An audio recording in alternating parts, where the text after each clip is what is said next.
салом ба кулли ҳаводорони чемпионати футболии кишвар миёни дастаҳои лига якум шаҳри даври 14-уми мусобиқаро дар барномаи фатҳ пайгир бошед. даври 14-уми чемпионат ки ҳамчун марҳилаи дуюми мусобиқа эътироф карда мешавад, хеле шадид ва аҷиб сурат гирифт. серголтарин рақобати даври мазкур ин дидори дастаҳои Паншер ва Гулистони Гулистон буд ки шогирдони Бахтиёр Ҳакимов як бора ба дарвозаи ҳариф 17 голи беҷавоб заданд. чунин ҳисоб фақат дар варзиши баскетбол мешаваду дар бозиҳои дастаи Гулистон моҳири ёвон дар оғози чемпионат он гуна бозӣ кард ки гуфтем аниқ ҳамин даста ба лигаи олӣ меравад, вале мутаассифона ҳарчанд нисбати солҳои қабл аз замин то осмон фарқ мекунанд, аммо чанд бозиҳои охири худро номуваффақона анҷом медиҳад. ин аст ки дастаи ноҳияи ёвон аз зинаи аввал оҳиста оҳиста ба зинаи чорум ва ҳатто панҷум рафта буд. бозии даври 14-уми ин даста бо тими душанбе рос омад ки ба тақдирашон бо ҳисоби бузурги 6-0 дастболо гардиданд. вагарна ҳоло мо исми моҳиро дар миёнаҳои ҷадвал медидем. фикр мекунам марказитарин рақобати даври 14-ум ин дидори дастаҳои Ҳулбуг ва Сарҳадчӣ буд ки каме пас дар мавридаш фарохтар ҳарф мезанем. дар қатори Ҳулбуг ва Паншер яке аз муддаиёни ҷиддӣ барои рохати лигаи олӣ ва ё садри аввали мусобиқа ин Истаравшани шаҳри Истаравшан мебошад ки ба қавле майда ба мавқеъҳои аввалу дуюм наздик мегардад. фарқияти имтиёзҳои ин даста нисбати садрнишини ҷадвал ҳамагӣ 4 холро дар бар мегирад ки дар сурати иштибоҳ ва ё ба бох рӯбарӯ шудани ё Ҳулбуг ва ё Паншер Истаравшан метавонад ивазкунандаи мавқеъҳои дастаҳои мазкур бошад. хулос даври 14-ум ҳарчанд ягон тағйироти ҷиддиеро дар ҷадвал ба бор наовард, вале бозиҳои шадид сурат гирифтанд.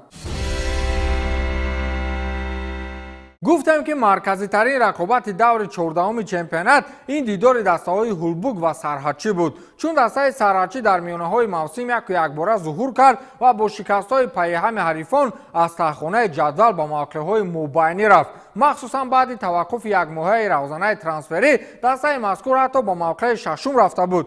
ин буд ки зуҳуроти ғайриинтизори ин даста тарсе ба қалби дастаҳои пурқудрат ворид намуд. махсусан бозии гузаштаи ин даста ки боз муқобили Ҳулбуги восеъ буд хеле тезутун ва ҷолиб сурат гирифт. дар бозии навбатӣ садрнишинони ҷадвал гумонам он иштибоҳе ки дар бозии гузашта карда буданд хуб мавриди санҷиш қарор доданд ва тамоман бо тарҳу услуби нав бозигузории худро ба роҳ монданд ки барои футболбозони Сарҳадчӣ имконият каме андар кам боқӣ монда буд. зуд ба ҳамла гузаштан ва устуворона хатти дифоъро ҳимоя кардан яке аз бурдҳои алоҳидаи ин даста буд. ин рақобатро ҳамкорони мо пайгирӣ карданд ва фурсати он расид ки тамошо намоем.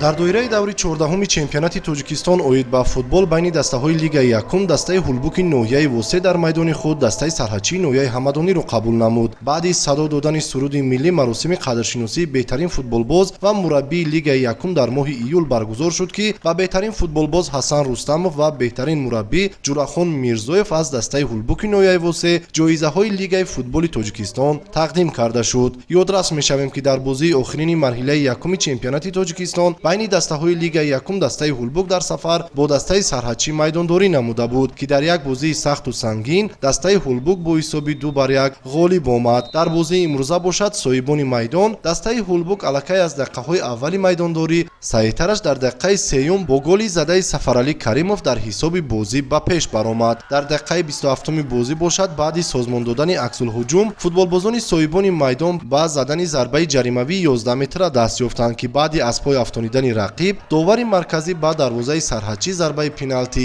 таъин намуд. имконияти мазкурро Ҳасан Рустамов ба гол табдил дода дастаи Ҳулбугро бо ҳисоби 2-0 пешсаф намуд. қисмати аввали майдондорӣ бо ҳамин ҳисоб ба анҷом расида дастаҳо ба танаффус баромаданд. дар нимаи дуюми майдондорӣ дастаи Сарҳадчӣ низ имконияти пай дар пай голзаниро созмон медод, вале боз ҳам соҳибони майдон дар дақиқаи 58-ум тавонистанд ки бо як зарбаи ҳадафраси Зоир Холматов шумораи голҳои Ҳулбугро афзун намоянд. дар дақиқаҳои охири майдондорӣ бошад Самариддин Расулов аз дастаи Ҳулбуг ба задани голи навбатии дастааш мушарраф шуд ки имконияти мазкурро ҳамдастагонаш ба ӯ фароҳам оварданд. ҳамин тариқ бозии навбатии дастаи Ҳулбуг ва Сарҳадчӣ дар доираи бозиҳои даври 14-уми лигаи якум бо ҳисоби 4-0 бар нафъи дастаи Ҳулбуг ба анҷом расида ин даста мавқеъи худро боз ҳам дар садри ҷадвали мусобиқот мустаҳкам намуд.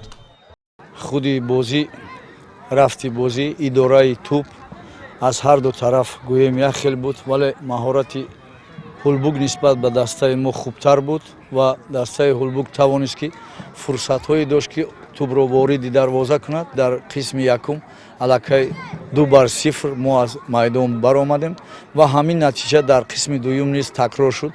Ногуфта намонад ки 3-4 бозингарони ҷавоне ки ман дар ин ҳайати асосӣ ва аз ҳайати дуюм баромадам тавонасти гӯем як таҷрибаи хурд гиранд, вале ногуфта намонад ки агар ҳариф гӯем нисбат ба ту пурзур боша, вай ғалаба мекунад. Барои ҳамин ман як бори дигар ҳамаи кулли мухлисони ҳулбуки восеро бо ин ғалаба табрик мекунам ва чӣ гуфтаниям нисбати бозӣ мо ҳам бисёр фурсатҳои вориди дарвоза доштем, аммо афсӯс ки онро истифода бурда натунистем. барои бозӣ чӣ гуфтаниям? Бозӣ аз аввалҳои аввал ки дастаи сарҳадчӣ бозии нағз нишон доданд, бозии беҳтаринро нишон доданд ва бачаҳои дастаи ҳулбуки ноҳияи восеъ бошад яке аз бозиҳои беҳтарини худро дар ин бозӣ нишон доданд. Ва чӣ гуфтаниям? Барои мухлисони дастаи ҳулбуки ноҳияи восеъ миннатдорӣ мекунам ки имрӯз омаданд дар ин майдони марказии ба номи Теша Исмоилов дастаро дастгирӣ карданд ва ғалаба муборак буд. бозиҳои дигари чемпионат ба таври зайл сурат гирифтанд. парвози фурудгоҳи байналмилалии хуҷанд дар майдони худ дастаи барқчиро пазируфт ва дар ниҳоят бо ҳисоби 2-0 ғалаба кард. шодмони ҳисор бошад бозии хеле босуръатеро муқобили сароикамар баромонд ва ба дарвозаи ин даста 4 голи беҷавоб ворид сохт. истаравшан дастаи орёни исфараро бо ҳисоби бузурги 7-1 шикаст дод. дастаи панчер дар меҳмонии гулистон ба задани 17 голи беҷавоб мушарраф гардид ва душанбе дар майдони худ аз моҳир бо ҳисоби 6-0 шикаст хӯрд. ҷадвали чемпионат баъди ин давр ягон тағйироти кул надорад. ҳамин ки ҳулбук ҳоло ҳам садрнишини ҷадвал аст ва то ҳол дар кулвори худ 30 имтиёз ҷамъоварӣ кардааст. панчари балхӣ 28 хол дорад ва истаравшани шаҳри истаравшан 26 имтиёз гирифтааст. моҳири ёвон мисле ки аз камбеки худ дарак медиҳад ва ҳоло дар чоргонаи аввали ҷадвал бо 23 имтиёз қарор гирифтааст. дастаҳои душанбе ва гулистони шаҳри гулистон ҳоло ҳам дар тахонаи ҷадваланд.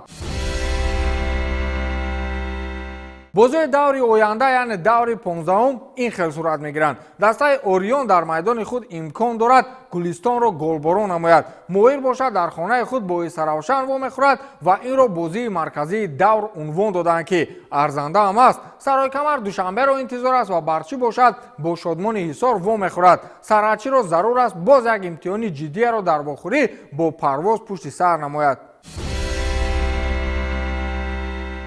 рӯйхати нишонзанҳои чемпионат баъди даври 14-ум ба таври зайл аст. футболбози дастаи истаравшан Илҳом Баротов бо 15 гол дар мавқеи аввал ҷой гирифтааст ва футболбози дастаи моҳир Шоим Боев бошад низ бо 15 гол мавқеи дуюмро ишғол намудааст. давлатбек Саидаминов аз дастаи панчер то ин ҷониб 11 гол задааст ва мавқеи сеюмро моли худ сохтааст ва футболбози дастаи парвоз Дилшодбек Рустамзода бо 9 гол мавқеи чорумро ишғол кардааст. футболбози дастаи парвоз Ҷаҳонгир Алиев бошад 8 гол дорад ва футболбози дастаи парвоз Муҳсин Рустамзода ҳоло ҳам шумораи голҳояшро аз 8 зиёд накардааст ва мавқеи шашумро моли худ намудааст. футболбози дастаи панчер Маҳмудзода Бобошо бошад бо 6 гол дар мавқеи ҳафтум ва футболбози дастаи Душанбе Аҳлиёр Ғафурзода бо 6 гол дар мавқеи ҳаштум қарор гирифтанд. футболбозони дигар дастаҳо бо ҳамин шумори голҳо мавқеъҳои поёниро моли худ намуданд.